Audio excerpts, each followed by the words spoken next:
అయితే సార్ ఒకప్పుడు డబ్బున్న వాళ్ళు నిర్మాత అనేవారు. ఆ తర్వాత కాంబినేషన్ సెట్ చేసుకోగలిగిన వాళ్ళే ప్రొడ్యూసర్ అనేవారు.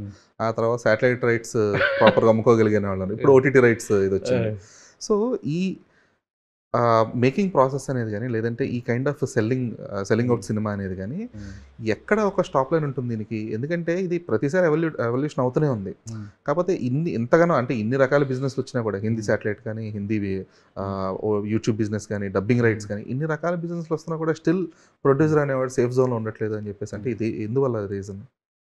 ఇన్ని రకాల బిజినెస్లు వస్తున్నాయి కానీ వాళ్ళు అనుకున్న హీరోలే వాళ్ళు ఫ్యాన్సీ రేట్లు కొంటున్నారు. అదొకటి మెయిన్ రీజను.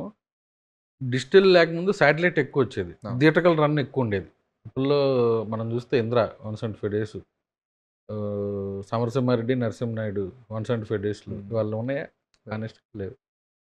థియేటర్కల్ రెవెన్యూ తగ్గింది, బట్ ఇప్పుడు పెరుగుతుందేమో అనుకుంటున్నాను నేను. ఫుట్ ఫాల్స్ పెరుగుతున్నాయి అనిపిస్తుంది. సినిమా బాగుంటే డెఫినెట్గా రెవెన్యూ అనేది మనం ఊహించలేని ఫిగర్లో ఉంటుంది. బాగలేదంటే ఇంకా మనం ఊహించిన ఫిగర్ దాంట్లో 50% కూడా ఉండలేదు. ఓకే.